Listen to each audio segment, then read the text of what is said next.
Selamat petang, salam sejahtera. Kenapa marah hakim? Mengapa tak disanggah isu pokok RM42 juta yang masuk ke akaun peribadi Najib? Aku nak soal sekali lagi kepada semua orang yang dok mempersalahkan hakim. Ini persoalan penting. Kenapa marah hakim? Mengapa tak disanggah isu pokok 42 juta yang masuk ke akaun pribadi Najib dan telah dibelanjakan oleh Najib? Itu persoalannya. Jom dengar ulasan ini baik-baik, share supaya semua orang tahu. Beberapa pemimpin utama UMNO nampaknya begitu bersungguh-sungguh mengkritik hakim dan badan kehakiman di ketika rayuan Najib Razak di dalam kes SRC internasional semakin berada ke penghujungnya. Yang berikutan, keputusan sebulat suara 5 hakim menolak 2 permohonan Najib dalam proses rayuan terakhirnya di Mahkamah Persekutuan, yaitu yang pertama, untuk mengemukakan bukti baharu berkaitan Hakim Muhammad Nazlan Muhammad Ghazali atas dakwaan konflik kepentingan, dan kedua, memohon penangguhan sehingga 3 atau 4 bulan dengan alasan peguam yang baru yang dilantik memerlukan masa yang mencukupi untuk membuat pembelaan. Sebelum aku nak teruskan ulasan ini, aku nak beritahu, patutnya bukti yang harus diberikan itu bukan berkaitan dengan Hakim Nazlan, tetapi patutnya adalah menyokong tentang isu berkaitan kes SRC internasional. Contohnya, kalau bukti itu dapat membuktikan bahawa Najib tak pernah terima uang, tidak ada duit masuk dalam akaun Najib, itu bukti yang baru. Kedua, kalau dapat dibuktikan bahawa Najib tidak pernah berbelanja duit itu, itu pun bukti yang baik juga. Dan yang ketiga, buktikan bahawa Najib tak pernah tahu tentang duit itu dan telah laporkan kepada pihak berkaitan tentang kewujudan duit itu dan dia tak tahu dan tak belanjakan. Keempat, buktikan bahawa Najib tak pernah menggunakan uang itu, barulah dikatakan itu bukti baru. Saudara-saudara penonton sekalian, dalam hal ini, Ketua Hakim Negara Tengku Maimun Tuan Mat paling menjadi sasaran dengan dikritik tidak berlaku adil, merosakkan sistem keadilan, serta termasuk ada yang membuat ugutan terhadapnya.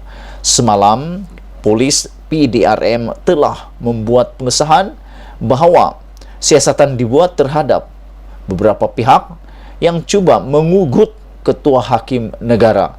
Berani sungguh, kegilaan apakah ini sehingga Ketua Hakim Negara berani diugut sekali.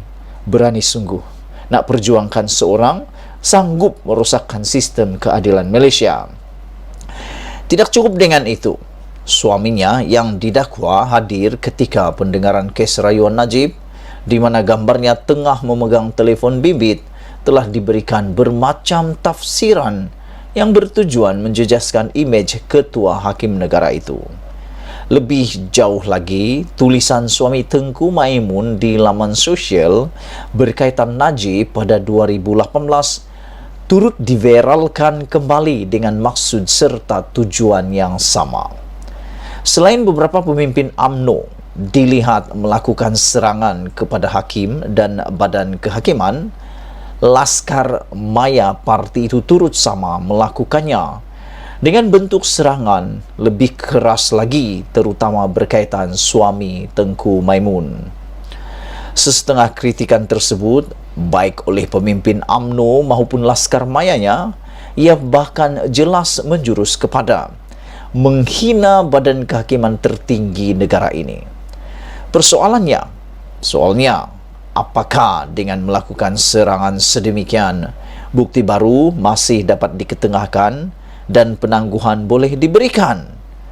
Jawapannya mudah, senang dan tepat. Sudah tentu jawapannya tidak. Tambahan lagi, Tengku Maimun telah berkali-kali menegaskan tiada penangguhan lagi akan diberikan dan jadual pendengaran yang telah ditetapkan yaitu 15 hingga 26 Ogos adalah sudah muktamad.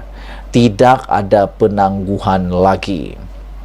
Jadi, untuk apa mereka menyerang ketua hakim negara dan mengaitkan dengan tulisan suaminya pada tahun 2018 itu yang dengan mudah sebenarnya boleh difahami langsung tidak relevan lantaran pada tahun tersebut Tengku Maimun belum lagi memegang jawatan tertinggi badan kehakiman negara ini. Apakah tujuan mereka? Untuk menghasut rakyat agar membenci badan kehakiman. Kalau mahu dikira, bukan saja majoriti Malaysia majoriti rakyat tidak bersama dan mengkritik Najib pada 2018. Bahkan, sebahagian yang menjadi penyokong bekas Perdana Menteri itu sekarang ini pun adalah pembalun beliau juga pada 2018 dahulu. Maka, nak hairan apa?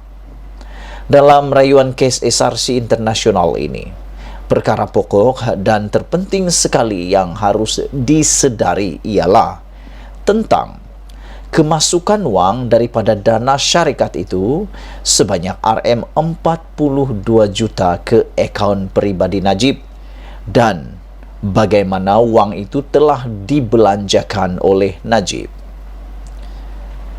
Dalam hujahan pendakwa, disebutkan bahawa Najib sendiri memang sedar kemasukan wang itu ke dalam akaun pribadinya dan tahu ia datang daripada SRC internasional. Sepatutnya, jika ingin mengukuhkan hujah rayuan, yang perlu disanggah atau dinafikan ialah tentang kemasukan wang sebanyak 42 juta ringgit itu serta perbelanjaannya. Kenapa tidak dibuktikan wang itu tidak pernah masuk ke dalam akaun Najib dan beliau juga tidak pernah berbelanja mewah dengannya? Mengapa untuk tujuan membersihkan diri atau melepaskan Najib daripada pertuduhan perkara yang melibatkan hakim yang cuba dijadikan sebagai sandaran? Ibaratlah bermain bola. Kalau sudah ketinggalan 0-4, usaha yang sepatutnya dilakukan untuk membolehkan menang ialah dengan berusaha menjaringkan sekurang-kurangnya 5 gol ke gawang lawan. Bukannya menyerang pengadil agar permainan dapat ditamatkan, kemudian diadakan perlawanan semula.